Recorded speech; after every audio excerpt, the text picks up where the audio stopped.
DNA의 설계적 증거를 좀 살펴보기로 원합니다. 여기에 연세가 있는 분들도 계신데, DNA 얘기하면 이거 내가 해야 할 분야가 아닌가 보다 하고 컴퓨터를 끄시는 분들이 계신데, 최대한 쉽게 전달이 되니까 어려워하지 않아도 될 것 같습니다. 히브리서 3장 4절 말씀 우리 같이 한번 읽겠습니다. 함께 읽겠습니다. 시작. 집마다 지은 이가 있으니 만물을 지으신 이는 하나님이시라. 자, 집이 존재한다는 것은 우리에게 무엇을 알려줍니까? 집을 만든 사람이 존재한다는 것을 알려주죠. 마찬가지로 만물이 존재한다는 것은 누가 존재함을 알려주는 겁니까? 만물을 지으신 하나님이 계시다는 것을 우리에게 알려주는 것입니다.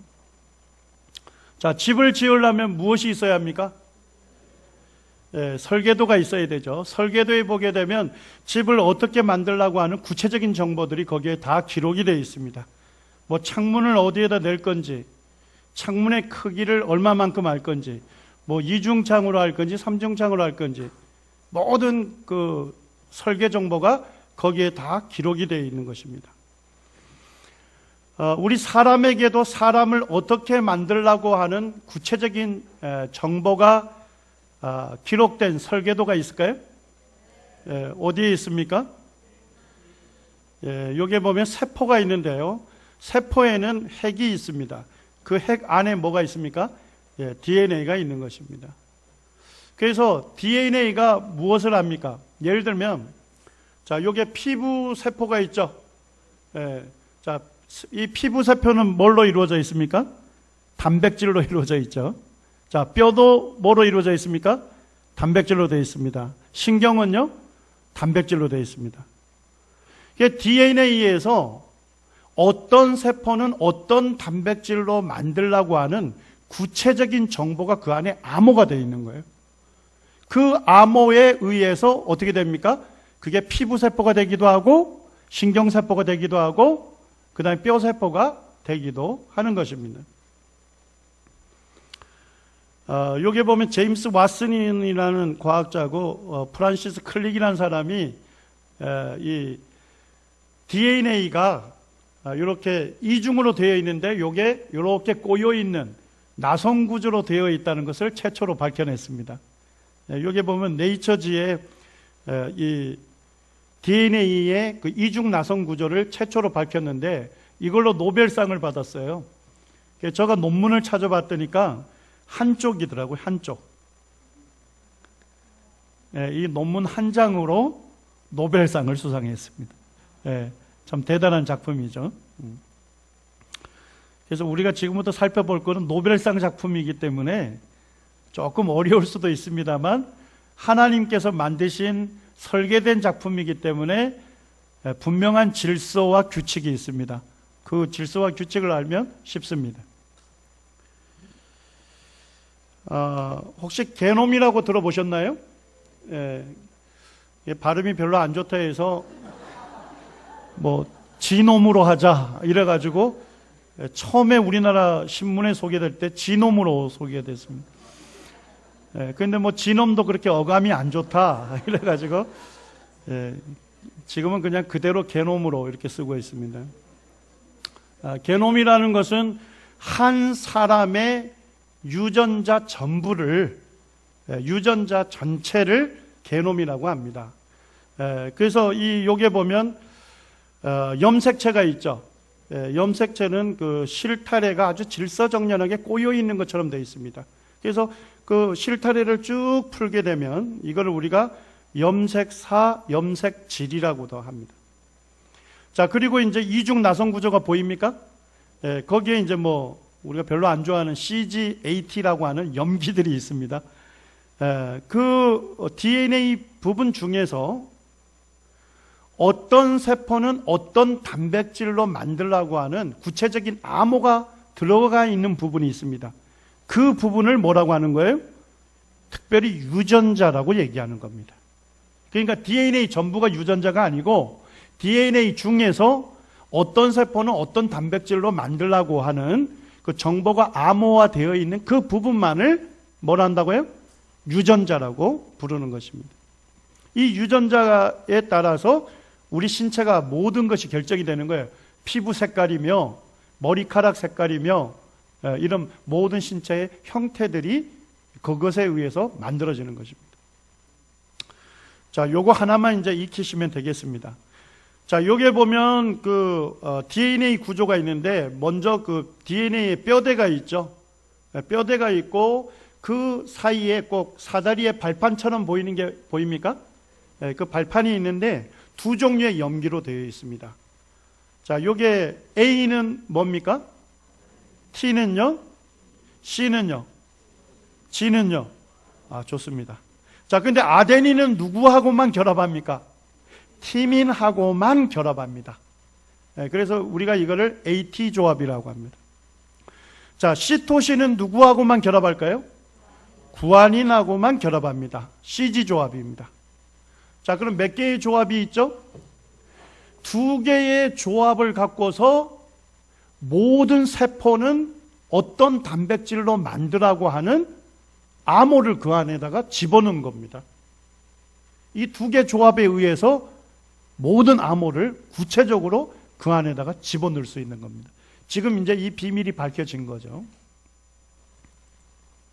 자, 이 하나님께서 어떻게 DNA 안에 이 어떤 세포는 어떤 단백질로 만들라고 하는 구체적인 그 정보를 설계해서 넣는지를 우리가 좀 이제 알기를 원합니다. 아주 쉽습니다. 자, 이쪽에 보니까 뭐 염기 하나를 쭉 써놨습니까? 자, 여기 A, T, G 뭐 이렇게 써놨죠? 자, 반대 거는 왜 안 써놨을까요, 저가? 역시 좋습니다. 여기에 아데닌 A가 있으니까 여기에는 뭐가 결합될까요? T. 여기는요? A. 여기는 다 알기 때문에 한쪽 것만 제가 만들어 놓은 겁니다. 자, 그 다음에 여기에 있는 세 개의 조합을 뭐라고 부를까요? 하여튼 여기 오늘 오신 분들은 하여튼 과학에는 아주 흥미를 갖고 있지 않는 분들인데 특별히 창조과학에 흥미를 갖고 계신 분 같아요. 세 개의 그 염기 조합을 코돈이라고 합니다. 코돈. 자, 그런데 이 코돈이 왜 중요하냐면 우리가 단백질이 되려면 단백질은 뭐로 이루어져 있죠? 아미노산으로 되어 있습니다. 그런데 아미노산 한 100개가 질서정연하게 쭉 결합이 되면 한 개의 단백질이 될 수 있는 거예요. 이해가 되셨죠? 이제 그 단백질을 만드는 아미노산이 한 20종류가 있는데 한 개의 코돈이 구체적으로 한 개 아미노산을 지정합니다. 자, 보시죠. 첫 번째 조합이 A죠? 자, A입니다. 자, 두 번째 염기는 뭐죠? 둘째 염기는 T입니다. 자, 세 번째 염기는요? G입니다. 그럼 뭐가 되죠? 시작 코돈이 되는 겁니다. 메티오닌이라고 하는 아미노산을 만들라고 하는 정보예요. 그런데 이거를 우리가 과학에서는 스타트 코돈이라고 그래요. 쉽게 얘기하면 여기서부터 시작이다 하는 정보를 준다는 겁니다. 자, 이렇게 암호가 되어 있는 거예요. 자, 여러분들 이제 나머지 암호는 풀어보시기 바랍니다. 자, TTT는 뭘까요? TTT는 페닐알라닌이라고 하는 아미노산을 지정한 겁니다. 좋습니다. ACT는요? 티로신. 아주 훌륭한 분들이 나와 있습니다. TCC는요? 세린. 이런 식으로 아미노산이 구체적으로 지정이 되어 있는 거예요. 됐습니까? 자, 이것이 한 100개 내지 200개 쭉 질서정연하게 지정을 해놓고 TAA를 찾아보시죠. 여기가 스탑 코돈입니다. 자, 의미 이해되셨어요? 자, 여기서부터 시작해가지고 그 다음에 페닐알라닌을 결합하고 티로신을 결합하고 세린을 결합하고 쭉 해서 종결 코돈 요까지 하면 뭐가 만들어질까요? 한 개의 단백질이 만들어지는 겁니다. 한 개의 단백질을 결정해 놓은 겁니다. 되셨어요? 여러분들 지금 짧은 시간 동안 신의 비밀을 알게 된 것입니다. 이게 이미 다 밝혀져 있는 것입니다. 그래서 구체적으로 그 정보를 암호화시켜놔서 그 정보의 암호가 풀려서 우리의 몸이 만들어지도록 이렇게 설계를 해놓으신 거죠. 이거는 제가 하지 않겠습니다. DNA에서 이제 복제가 돼서 이제 전사라는 과정을 통해서 번역이 이루어지면 리보솜이라고 하는 거기에서 이제 아미노산들이 결합이 쭉쭉 돼요. 그래서 하나의 단백질이 만들어져요. 단백질 공장에서 만들어집니다. 이런 식으로 우리 신체에 단백질이 형성이 되는 겁니다. 자, 제가 한번 새로운 하나의 비유를 좀 설명하기 원합니다. 전보 아시나요? 우리 어른들은 아시죠? 요즘 전보를 잘 사용하지 않는데 옛날에 전화기가 발달되지 않았을 땐 전보로 빨리 정보를 전해줬습니다. 자, 전보 칠 때 전보의 정보를 뭘 통해서 전달하죠? 모스 부호를 이용합니다. 여기 보니까 점하고 선이 있죠. 점은 뭐냐면 짧은 의미예요. 띡 이런 뜻입니다. 자, 긴 선은 뭐냐면 긴 의미예요. 디릭. 그러니까 점하고 선을 통해서 모든 정보를 다 전달할 수 있습니다. 자, 예를 들어서 제가 김씨인데요. KIM을 정보를 전달하려면 어떻게 하면 되죠? 디릭, 딕, 디릭. K가 됩니다. 자, I는요? 딕, 딕. 좋습니다. M은요? 디릭, 디릭. 자, 요렇게 해놓으면 무슨 정보가 전달된 거예요? 김이라고 하는 제 성이 전달이 되는 겁니다. 이해가 되셨나요? 그리고 점하고 선을 통해서 모든 숫자도 다 정보화할 수 있습니다. 자, 그러면 이 모스 부호는 몇 개의 부호로 이루어져 있죠? 2개의 부호를 통해서 모든 정보를 다 암호화할 수 있죠? 맞습니까? 자, 그런데 보니까 DNA는 몇 개의 조합으로 되어 있습니까? 2개의 조합으로 어떤 세포는 어떤 단백질로 만들라고 하는 구체적인 정보가 다 암호화시킬 수 있도록 되어 있는 겁니다. 이해가 됐습니까? 자, 그럼 모스 부호가 존재하려면 무엇이 있어야 합니까? 모스 부호는 우연히 저절로 딱 떨어졌을까요? 세무얼 모스라고 하는 사람이 이것을 고안해서 만들어낸 작품인 겁니다. 이해가 되셨나요? 자, 그러면 GC하고 AT라고 하는 두 조합을 통해서 모든 세포에 대해서 어떤 단백질로 만들라고 하는 구체화된 정보, 우연히 저절로 될 수 있을까요? 그것을 설계함 누가 있어야 합니까? 설계자가 있어야 합니다. 그분이 바로 하나님이십니다. 마이크로소프트의 그 창업자인 빌 게이츠도 DNA를 잘 보니까 뭐하고 비슷해요? 컴퓨터 프로그램하고 너무 비슷하다는 겁니다. 자, 컴퓨터 프로그램을 짜는 전산암호는 몇 종류가 있습니까? 0하고 1로 모든 정보를 구체화할 수 있죠. 맞습니까? 0, 1로 모든 프로그램을 만들어내는 거예요. 그게 보니까 DNA도 AT 조합하고 CG 조합 2개로 모든 정보를 구체화한 거예요. DNA 프로그램을 보니까 컴퓨터 프로그램과 매우 비슷하다 하는 것을 이분이 깨닫게 됐습니다. 자, 이분이 두 번째 깨닫게 된 건 뭐죠? 인간이 만든 컴퓨터 프로그램하고 DNA 프로그램은 뭐예요? 질적으로 비교도 되지 않는다. DNA 프로그램이 훨씬 더 복잡하고 정교하다는 것을 이분이 말하고 있습니다. 자, 어떤 사람이 컴퓨터하고 컴퓨터 프로그램이 저절로 우연히 만들어질 수 있다 이렇게 주장하면 여러분들 그 사람은 어떻게 해줘야 돼요? 잘 돌봐줘야 하는 것입니다. 왜냐니까 이것은 합리적인 결론이 아닌 거예요. 컴퓨터하고 프로그램이 저절로 우연히 존재할 수 없다면 그것보다 훨씬 복잡하고 정교한 DNA 프로그램이 저절로 우연히 존재한다고 결론 내릴 수 있습니까? 만약에 그렇게 내린다면 논리적인 모순이고 그것은 비합리적인 결론이 될 것입니다. 이제 DNA의 그 정보의 양이 얼마큼 정도 되는지를 좀 살펴보기로 원합니다. 인간 게놈이 완전히 밝혀졌죠. 인간 게놈이 밝혀졌다는 얘기는 뭐냐면 한계 세포 있죠. 한계 세포 안에 있는 이 염기의 서열이 다 밝혀진 거예요. 이것을 밝힌 분이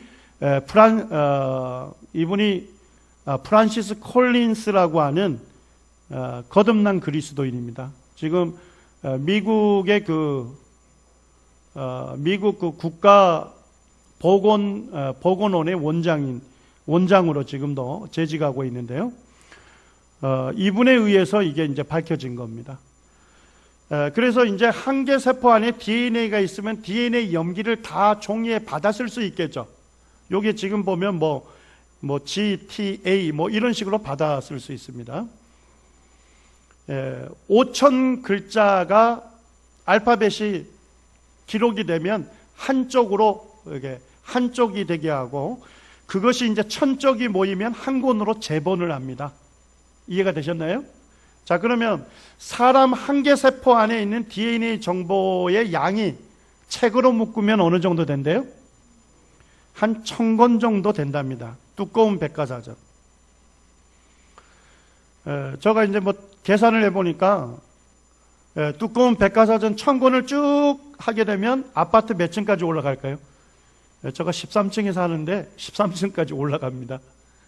그 정도 정보가 어디에 들어가 있는 거예요? 한계 세포 안에 있는 DNA 정보 안에 들어가 있는 겁니다. 자, 그런데 우리 한 사람의 세포는 몇 개 정도 됩니까? 안 세봐서 잘 모르시죠? 한 100조 개 정도 된답니다. 이게 또 엄청난 숫자인데요. 자, 그러면 1,000권 곱하기 몇 조 해야 되죠? 100조를 해야 돼요.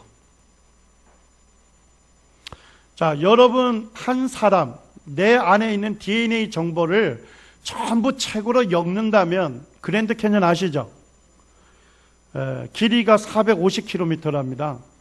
부산에서 신의주 정도 되는 거리예요. 그리고 너비가 6km 내지 30km 정도 되는 협곡입니다. 깊이가 어느 정도 된대요? 평균 1.6km입니다. 떨어져도 한참 걸리는 거죠. 자, 내 몸 안에 있는 DNA 정보를 전부 받아 써가지고 책으로 묶는다면 그랜드 캐년을 어느 정도 메꿀 수 있을까요? 이렇게 메꾼다면요? 자, 상상력을 발휘해 보시죠. 내 몸 안에 있는 DNA 정보를 전부 책으로 받아 써서 묶은 다음에 그랜드 캐년을 채운다면 어느 정도 채울 수 있을까요? 40번을 채울 만한 그 정보량이 내 몸 안에 들어가 있는 것입니다. 자, 그랜드 캐년을 40번을 메꿀 만한 책의 양이라면 엄청나겠죠. 자, 그런데 그것이 얼마나 크기 안에 들어가 있을까요? 쌀 한 톨보다도 작은 크기 안에 그 모든 정보가 그 안에 집적이 되어 있는 것입니다. 이렇게 할 수 있는 능력자가 누굴까요? 네. 이분은 아주 놀라운 지혜와 능력을 갖고 있어야만 가능케 할 수 있는 분입니다. 우리 이제 한계 세포의 DNA를 쭉 이렇게 길이로 펴게 되면 한 2m 정도 된답니다. 눈에도 안 보이는 건데 그걸 실처럼 꼬여 있으니까 그걸 쭉 풀면 2m가 됩니다. 자, 곱하기 얼마 해야 되죠? 100조 개니까 100조를 해야 되겠죠? 맞나요? 자, 그러면 한 사람, 내 안에 있는 DNA를 전부 풀어가지고 새끼줄로 연결을 하면, 자, 지구를 몇 바퀴 돌릴 수 있을까요? 500만 번을 돌릴 수 있는 그와 같은 양을 쌀 한 톨보다도 작은 공간 안에 그것을 아주 정교하게 접어가지고 다 집어넣는 겁니다. 이것들이 풀려가지고, 이 암호가 풀려가지고 오늘날 내 몸을 만들고 있는 것입니다. 얼마나 놀랍습니까? 시편 139편에 보니까 다윗이 이렇게 고백을 하고 있죠. 우리 같이 한번 읽어보겠습니다. 함께 읽겠습니다. 시작. 주께서 내 장부를 지으시며 나의 모태에서 나를 조직하셨나이다. 내가 주께 감사하옴은 나를 지으심이 신묘막측하심이라. 주의 행사가 기이함을 내 영혼이 잘 아나이다. 다윗이 무엇으로 인해서 하나님께 감사를 드리고 있습니까? 나를 신묘막측하게 지으신 것 때문에 하나님께 감사를 드리고 있는 것입니다. 찬양을 드리고 있는 것입니다. 하나님께서 내 장부를 지으셨다는 것입니다. 그리고 나의 모태에서 나를 어떻게 하셨다고요? 조직하셨다는 것입니다. 사실 이제 아버지하고 엄마가 썸씽이 있어가지고 이제 세포가 만들어지기 시작했잖아요. 맞습니까? 자, 그런데 부모가 나를 만들 수 있을까요? 부모가 나를 만든 것이 아니라 하나님께서 어머니 모태에서 이 오장육부를 다 설계해서 조직하셨다는 것입니다. 나를 지으심이 뭐하다고요? 신묘막측하심이라.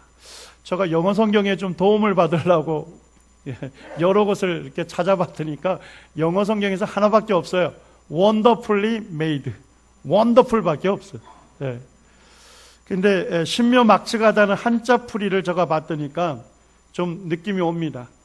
감히 헤아릴 수 없을 정도로 신비하고 오묘하다. 결국 내가 누구의 작품입니까? 하나님의 신비하고 오묘한 하나님의 작품인 것입니다. 지금 이제 DNA에 대해서는 뭐 대부분 과학책에서 생명의 설계도다, 또 우주에서 가장 복잡한 정보장치다고 기록을 하고 있습니다. 이 복잡한 인간의 그 게놈을 밝혀낸 사람이 이 프란시스 콜린스라고 하는 분인데요. 이분이 이제 그 인간 게놈을 이제 밝혀내면서 쓴 책이 뭐냐면 The Language of God이라고 하는 책을 썼습니다. 하나님의 언어. 그러니까 DNA는 자세히 보니까 뭐와 같으라는 겁니까? 하나님이 생물들을, 사람을 어떻게 창조했는지 그 과정을 보여주는 뭐와 같다는 겁니까? 하나님의 언어와 같아 하는 것을 소개를 하고 있는데, 저는 이제 부제목이 더 마음에 들어요. 사이언티스트, 자기를 얘기하죠. 과학자는 제시한다는 겁니다. 뭘 제시하고 합니까? 내가 하나님을 믿는 믿음을 위한 에비던스, 증거를 제시한다. 내가 왜 하나님을 믿느냐? 그 하나님은 나를 지으신 창조주이기 때문에 내가 믿는다. 그럼 그분이 창조주라는 걸 어떻게 믿을 수 있느냐? 콜린스는 뭘 제시합니까? DNA를 제시하고 있는 것입니다. DNA는 저절로 우연히 만들어질 수가 없다. 오직 전능한 존재의 지혜와 능력으로만 설계되고 존재할 수 있다. 그분이 바로 자기 하나님이다 하는 것을 밝히고 있고, 타임지에서도 이 예수 그리스도를 믿는 이 콜린스가 DNA 연구를 통해서 자기가 예수 그리스도를 믿는 믿음을 더 견고하게 하게 됐다 하는 것을 소개하고 있습니다. 이분이 이제 DNA에 대해서는 이렇게 얘기합니다. 그 책을 읽어보게 되면 DNA라는 것은 모든 생물 속에 들어있는 뭐랍니까? 화학 요소입니다. 그것은 집의 설계도처럼 하나님이 우리를 어떤 구조로 만드셨는지에 대한 정보의 창고와도 같다는 것입니다. 자, 집이 존재하려면 뭐가 있어야 돼요? 설계도가 있어야 하잖아요. 마찬가지로 DNA는 바로 사람을 설계하신 하나님의 설계도다 하는 것을 얘기하고 있습니다. 그리고 이제 저는 이분의 그 과학에 대한 정의가 참 뭐랄까요? 아멘이 됩니다. 왜냐니까 과학이라는 것은 하나님은 이미 알고 계셨지만 인간이 몰랐던 것, 인간이 몰랐던 걸 왜 하나님은 알고 계셨을까요? 하나님께서 그것을 만드신 설계자시기 때문에. 하나님은 이미 알고 계셨지만 인간이 몰랐던 것을 하나씩 뭐 하는 과정이라고요? 발견해 나가는 과정이다. 그리고 이제 과학이라는 것은, 참과학이라는 것은 하나님의 창조의 원리를 뭐하는 과정이다? 발견하는 과정이고, 과학적 실험을 통해서 하나님의 설계도를 발견할 때마다 이 콜린스는 뭐 하게 된다는 겁니까? 경탄에 찬 경배의 순간이 된다. 하나님을 경배할 수밖에 없고 그 하나님을 찬양할 수밖에 없다 하는 것을 얘기하고 있습니다.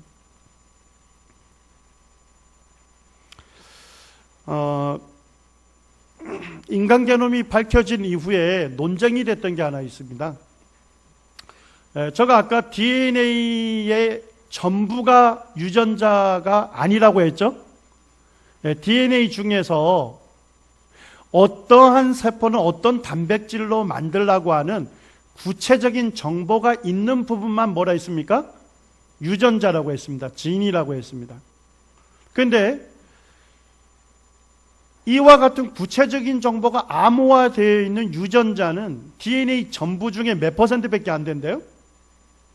2%밖에 안 된다는 겁니다. 그러니까 98%는 그 당시 과학자들이 볼 때는 뭐예요? 아무 의미 없는 염기서열이더라는 거예요. 이해가 되셨나요?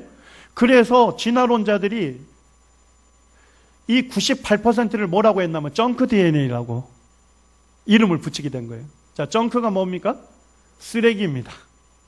자, 쓰레기라는 건 뭐예요? 원래는 기능을 했겠죠. 맞습니까? 자, 그런데 시간이 보니까 더 이상 쓸모없게 됐겠죠. 그죠? 그것들을 뭐라고 합니까? 쓰레기라고 하는 거잖아요. 케네스 밀러라고 하는 진화론 교수가 이렇게 얘기합니다. 인간 게놈에 유전적 쓰레기가 널려 있는데 하나님이 직접 사람을 창조하셨다고 어떻게 믿을 수 있겠는가? 자, 이 사람 논리 받아들일만 합니까? 안 합니까? 받아들일만 해요. 이 사람이 뭐라고 얘기합니까? 이 DNA가 하나님의 설계된 작품이라면 몇 %가 기능을 해야 할까요? 100% 전부가 정확한 정보를 갖고서 기능해야 되겠죠. 그런데 밝힌 거 보니까 한 2%는 정확하게 기능을 하는데 98%는 의미 없는 정보 같아. 그래서 진화론자들이 야, 이거 쓰레기 DNA다 이렇게 결론을 내렸고, 이것이 오히려 진화의 증거다 이렇게 제시했습니다. 자, 뭔 얘기예요? 진화론이 진짜 맞다면 사람은 뭐예요? 뭐 물고기로부터 또 뭐 파충류로부터 포유류로부터 사람으로 진화해 왔겠죠. 맞습니까? 자, 그러면 이전 단계 종일 때는 유용한 정보였어요, 걔가. 근데 그 다음 단계로 진화되니까 더 이상 뭐 하게 됐죠? 쓸모없게 됐다 이런 겁니다. 그러니까 정크 DNA가 있다는 얘기는 결국은 사람이 진화해 왔다는 증거다. 이렇게 제시를 했던 겁니다. 근데 사실은 정직한 과학자라면 어떻게 결론을 내려야 할까요? 자, 가만히 보니까 2%는 구체적인 정보가 있는 것 같아요. 근데 98%는 정확하게 얘들이 어떤 정보를 기록한지 모르는 것 같아요. 자, 그러면 과학자가 뭐라고 결론 내려야 할까요? 뭔가 기능을 하겠지만은 아직까지 우리가 밝혀내지 못했다. 정직한 과학자죠. 그렇게 발표한다면. 그런데 진화론 과학자들은 성급하게 이거는 쓰레기 DNA다. 그리고 진화의 증거다. 이렇게 얘기를 했습니다. 이게 2002년인데요. 10년 동안, 그 이후에 10년 동안 엔코드 프로젝트라는 게 진행이 됐습니다. 한 개 연구소가 연구한 것이 아니라 세계 32개 연구소에서 과학자 400명 이상이 10년 동안 연구를 했는데 뭘 연구했습니까? 진짜 98%는 쓰레기냐 이런 거예요. 진짜 98%는 더 이상 기능하지 않는가? 아니면 얘들이 기능하고 있는데 우리가 밝혀내지 못한 것인가? 정직하게 시도를 하게 된 것입니다. 그리고 10년이 지난 2012년에 30편의 논문을 사이언스지하고 네이처지에 절반씩 실었습니다. 자, 그런데 사이언스지에서는 이걸 실으면서 전자회로를 겉표지에다 그렸어요. 자, 회로 아시죠? 뭐 예를 들면 우리 중학교 때, 뭐 초등학교 때 건전지가 있고 스위치가 있고 그 다음에 전구가 있죠. 자, 스위치를 누르면 어떻게 되죠? 전구에 불이 들어오죠. 자, 스위치를 오프하면요 꺼집니다. 가장 간단한 회로죠.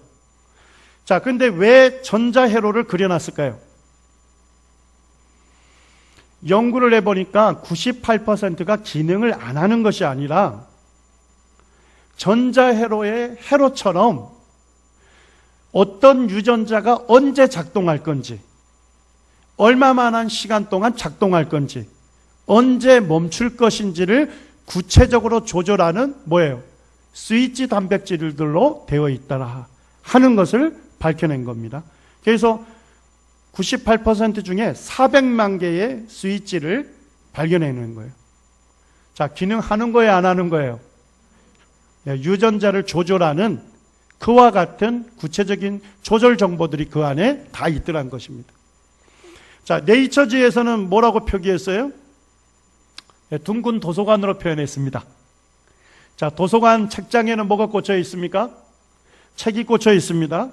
자, 근데 책을 딱 빼서 읽으면 뭐가 들어가 있죠? 그 안에는 구체적인 정보가 기록되어 있잖아요.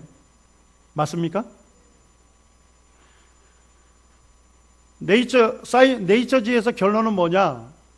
98%는 쓰레기가 아니라 구체적인 정보가 기록되어 있는 모두가 다 기능하는 그와 같은 정보들로 채워져 있다 하는 것을 밝혀내고 있는 것입니다.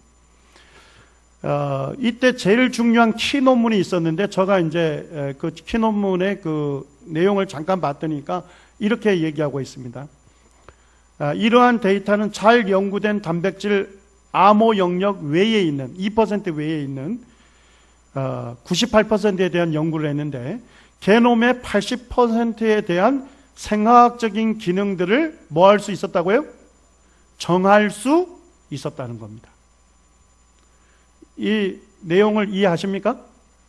그러니까 진화론자들이 성급하게 쓰레기 DNA라고 얘기했던 것이 쓰레기가 아니고 10년 연구를 통해서 그들 중에 80%의 기능을 무엇인지를 밝혀냈다는 것입니다. 그러면서 이 엔코드 연구의 아주 중요한 연구자인 이완 번이라고 하는 과학자가 이렇게 얘기합니다. 80%는 곧 몇 퍼센트가 될 것이다. 100%가 될 것이다. 불필요한 DNA는 정말로 없다. 이제 쓰레기 DNA라는 비유는 더 이상 유용하지 않다. 자, 여러분들 이 시간 한번 생각해 보시죠. 진화론자도 뭐라고 생각했어요? 케니스 밀러도? DNA가 하나님의 작품이라면 몇 퍼센트 기능할 거란 겁니까? 100%다 기능하는 것들로 만들었을 거란 겁니다. 진화론자들의 논리도 그렇습니다. 자, 진화론의 논리로 볼 때도 DNA는 뭐라고 할 수 있습니까? 100%가 다 기능하는 하나님의 설계된 작품이다 하는 결론을 내릴 수가 있는 것입니다.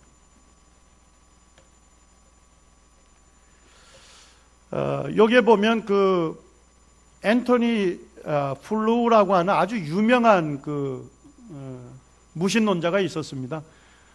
이분은 영국의 그 옥스퍼드 대학이나 캠브리지 대학 이런 데에서 교수로 가르쳤고, 이분이 쓴 책을 통해서 수많은 사람들이, 청년들이 하나님을 버리고 무신론을 선택했어요. 그리고 이분은 이제 텔레비전 같은 데 나와서 성경학자들과 디베이팅을 했던, 토론하고 이랬던 사람입니다. 굉장히 유명한 사람이에요. 이분이 이제 2007년에 사망했는데요. 이분이 이제 죽기 3년 전에 책을 한 권 냈습니다. 원래는 책 제목이 뭐였냐면 There is no God이었습니다. 누가 없었다고요? 하나님은 없다 하는 책을 썼습니다. 근데 이분이 이제 나중에 썼는데 보니까 겉표지를 보시면 no에다가 X자를 하고 There is a God. 하나님은 존재한다.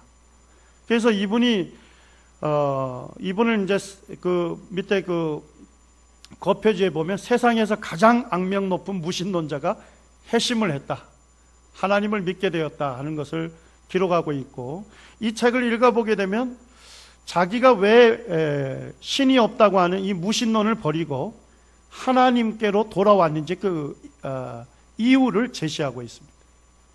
제가 읽어보니까 이렇게 얘기합니다.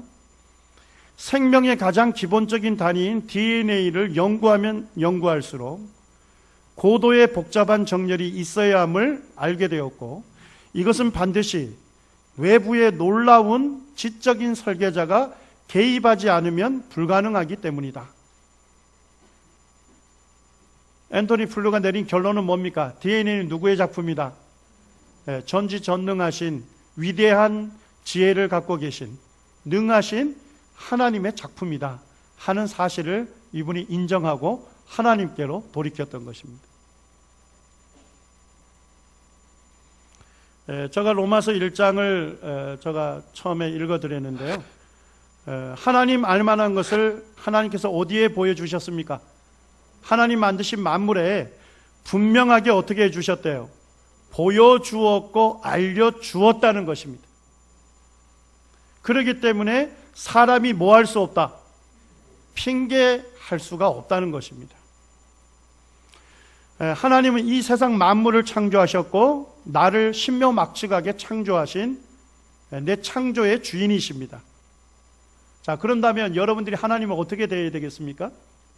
하나님으로부터 지음받은 사람이 자기를 지으신 창조주를 어떻게 대해야 되겠습니까? 영화롭게 해야 하지 않겠습니까? 그 하나님께 감사해야 하지 않겠습니까? 그 하나님을 경배하고 섬겨야 하지 않겠습니까? 이것이 피조물인 인간의 당연한 뭡니까? 하나님을 향한 도리인 것입니다. 자, 그런데 그 하나님을 영화롭게 하지도 않고 감사하지도 않고 경배하고 섬기지도 않는다면 그것이 뭡니까? 하나님께 지음받은 인간이 하나님께 범할 수 있는 가장 큰 죄라고 성경은 말씀하고 있는 것입니다. 성경에서 말씀하는 가장 근본적인 죄가 뭡니까? 그것은 로마서 1장 28절에 뭐라고 하십니까? 그들이 마음에 하나님 두기를 싫어했다. 자기를 창조하신 주인 되신 그 하나님을 자기의 주인으로 받아들이기를 어떻게 했다는 거예요? 싫어했다는 것입니다. 하나님을 자기의 주인으로 인정하기를 거절했다는 것입니다. 하나님을 주인 자리에서 밀쳐내고 누가 주인 자리에 앉은 것입니까? 자기 자신이 주인 자리에 앉은 겁니다. 이것을 성경은 반역이라고, 하나님께 대한 반역이라고 말씀하고 있는 것입니다. 자기가 주인처럼 자기 마음대로 하나님 없이 살아가는 그 삶에 대해서 하나님 뭐라고 하십니까? 회개하지 아니한다면 하나님께서 하나님의 의로운 심판이 있을 것이다. 하나님의 진노가 있을 것이라고 우리에게 경고해 주고 있는 것입니다. 어떻게 해야 되겠습니까? 성경은 내 고집을 버리라는 것입니다.